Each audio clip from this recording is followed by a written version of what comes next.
Et salut à toi, salut, comment vas-tu? J'espère que tu as la forme.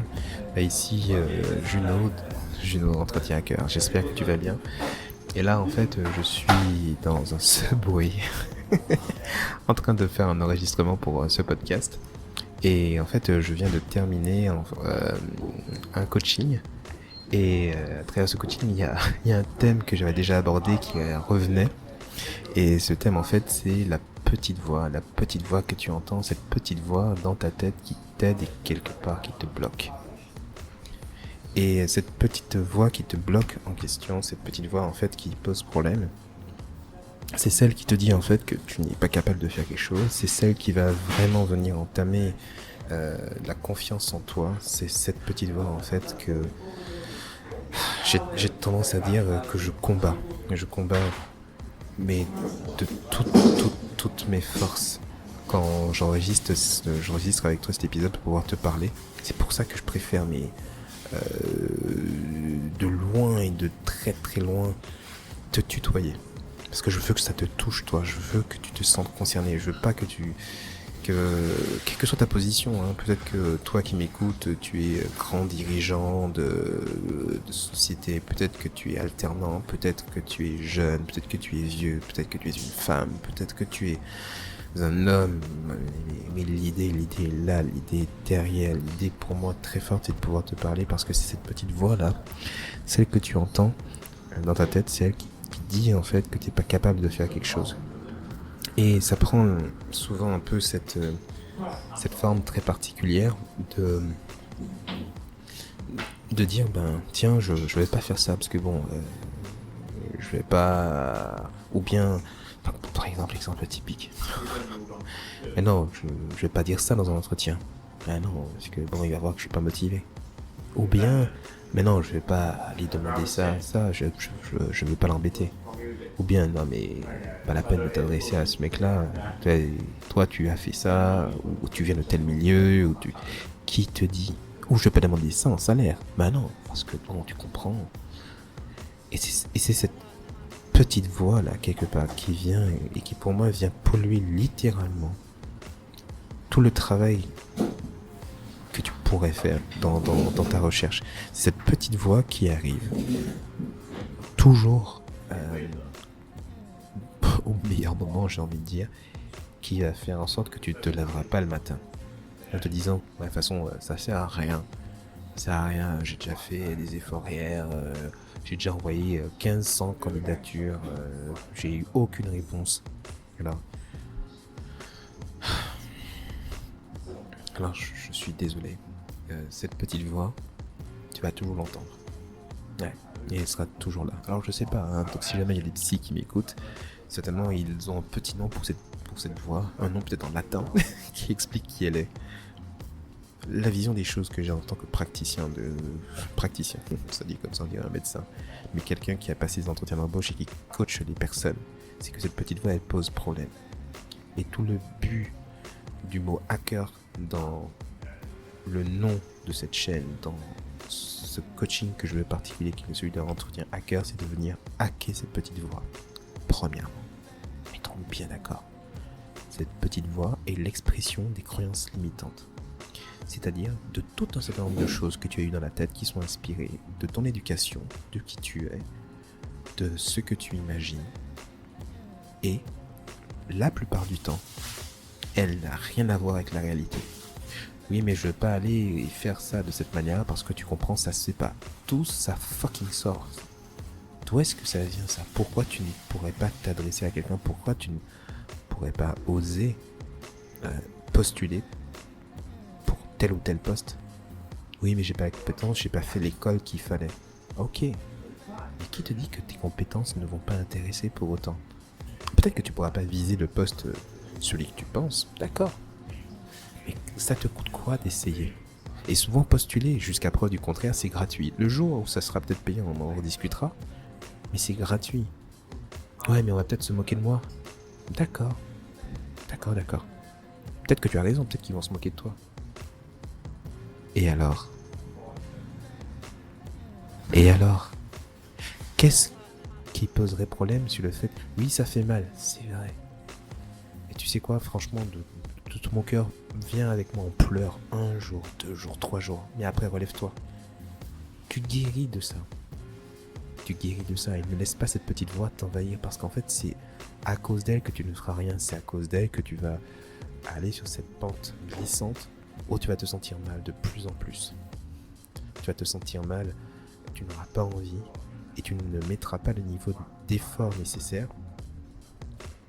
Je te dirais pour aller de l'avant. Tu ne mettras pas le niveau d'effort nécessaire pour pousser et pour non seulement trouver un entretien, mais en trouver 2 autres après, puis un autre, puis un autre, puis un autre. Et tout ce que je fais avec toi ici à travers ce podcast, c'est justement de hacker cette voix, de pouvoir lui couper l'herbe sous le pied. Et de te dire, moi, c'est mon témoignage pour toi, pour dire, non seulement je l'ai fait pour moi, mais je le fais aussi pour d'autres. C'est de dire, ne l'écoute pas cette petite voix. Il y a des choses qui sont nécessaires, on va parler basique de manière purement pragmatique. Si tu ne fais rien, il ne se passera rien. Donc, fais quelque chose, ne serait-ce qu'un tout petit peu. Et cette petite voix, c'est un piège, un vrai piège. Parce qu'elle a tendance à venir saper la confiance en toi, elle a tendance à venir te dire que tu n'es pas capable de faire ça, elle a tendance à te rendre misérable, à soulever, je sais pas, le nouveau bouton que tu as sur le visage, à mettre en avant tout un certain nombre de choses que tu ne veux pas, que tu n'aimes pas en toi, et à les soulever et à les mettre en avant tellement fortement que du coup tu te sens cassé à côté de ça. Et laisse-moi te dire, où va se trouver quelque part des solutions contre ces petites voix ? C'est justement plus d'action. Concentre-toi le maximum possible et agis.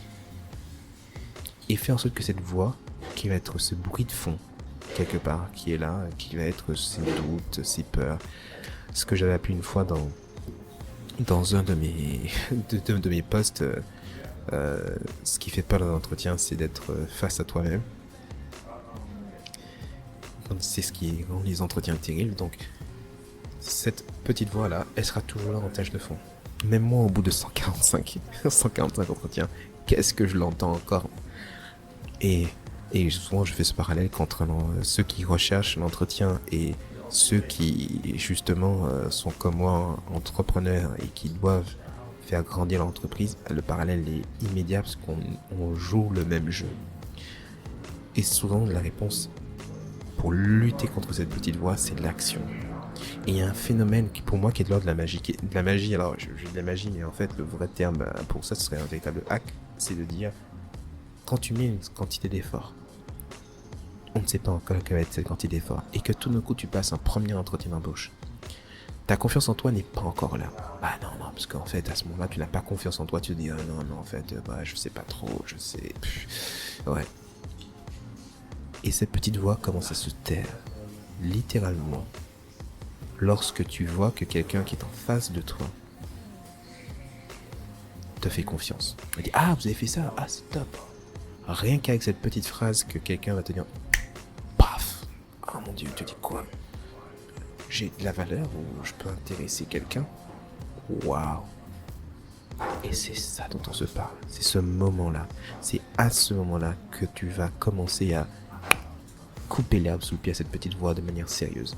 Non pas parce que moi je te l'ai dit, parce que c'est très facile, hein. Ta mère, ton père, tes proches, oui mais t'inquiète pas, tu es trop bien, etc. Sa petite voix là, mais limite, ça, elle se sert de ces paroles pour pouvoir être alimentée et pour ensuite te dénigrer, parce que tu sais, c'est des gens qui t'aiment, donc voilà. Peut-être que même moi, tu sais pas que je t'aime, oui, je te le dis tout de suite, je t'aime, toi qui cherches du boulot. Tu te dis, ouais, mais bon, il est bien sympa, il est derrière son micro, il fait des trucs, c'est bien cool. Non, ok, ne me crois pas. Va passer des entretiens, présente les choses, sois en face d'un recruteur. Et sans la petite excitation dans sa voix, dire, oui, tiens, vous avez fait ça. Et immédiatement, tu vas avoir un sentiment de petit air frais qui entre. Cette petite brise qui vient souffler à l'intérieur de ton esprit te dit, non, mais en fait, c'est possible qu'il raconte là ce con. C'est possible, parce que du coup, il y a des personnes qui s'intéressent à mon profil. Il y a des personnes qui s'intéressent à ce que j'ai fait. Il y a des personnes qui sont prêts littéralement à me payer, alors qu'en fait je suis juste jeune débutant, où il y a des gens qui sont prêts à me faire confiance parce que justement la dernière expérience, bah, c'était pas la plus formidable. Ouais, mais c'est toi qui dis ça. C'est pas forcément ce que dira quelqu'un du marché ou quelqu'un qui est prêt à t'embaucher. Et la manière la plus simple de saper cette petite voie et de retrouver de la confiance en soi, ben, c'est justement en allant vers le marché, en allant vers les personnes qui, qui veulent t'employer ou qui souhaitent t'employer. Il te faut passer le cap de la résistance, de faire quelque chose, de mettre à jour ton CV, passer le cap de se battre contre toi-même pour aller vers les personnes, aller poser des questions autour de toi, rentrer en contact avec les gens, postuler éventuellement, arriver jusqu'à un entretien et d'avoir le premier appel téléphonique et dire ah mais ce serait très intéressant, j'aimerais bien vous rencontrer. Rien que ça te fait quelque chose. Tu auras la peur, mais quand tu seras là, ne serait-ce que pour le premier, pense à moi. Quand tu vas ressentir cette sorte de petite excitation juste après l'entretien, où on t'aura dit ah ben tiens c'est intéressant, même si on te prend pas, mais ce sera passé quelque chose en toi psychologiquement. Psychologiquement tu te seras rendu compte à quel point quelque part tu as aussi de la valeur. Et j'ai même tendance à dire une chose, c'est peut-être très con ce que je raconte. J'avais même dit au départ, parce que c'est vrai que une fois quelqu'un sur LinkedIn m'a fait le reproche en disant bah ouais 145 entretien d'embauche, ça veut dire que votre projet professionnel n'était pas très bien défini, que c'est très intelligent et oui, je suis d'accord avec vous. Et avant ça, je me suis trompé. Par contre, tout au long de la route, qu'est-ce que j'ai appris?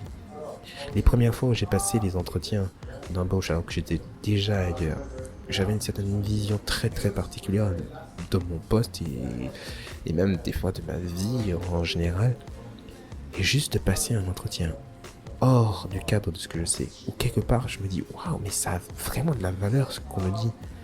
On te le dit, ouais, tu sais, plus ou moins, mais quand t'as quelqu'un d'autre, hors père, mère, copain, copine, entourage proche, quelqu'un qui, on pourrait dire, va être suffisamment objectif, vous dit ah, mais c'est intéressant, ben ouais, on pense à vous pour ta mission. Waouh, vous pensez à moi. Alors, en tout bien tout honneur, j'entends, me dire waouh. Donc, ça a de la valeur. Waouh.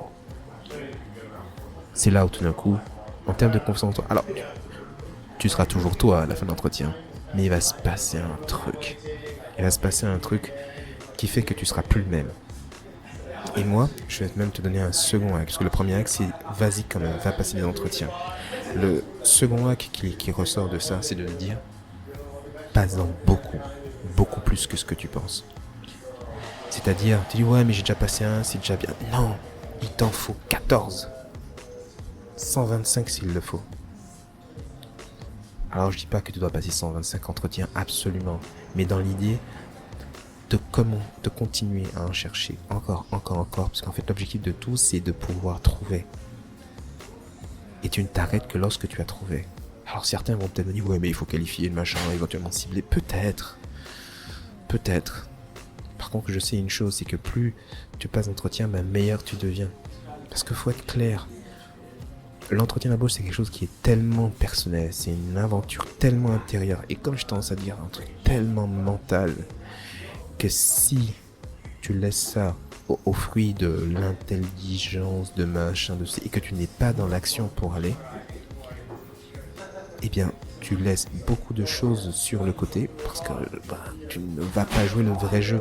C'est comme si, en fait, pour moi, il y a un joueur d'une discipline particulière, un footeux, ce que vous voulez, qui dit ouais en fait j'ai compris pour gagner un match, il suffit que je me rapproche suffisamment au début et que je tire, j'ai pas besoin d'entraînement.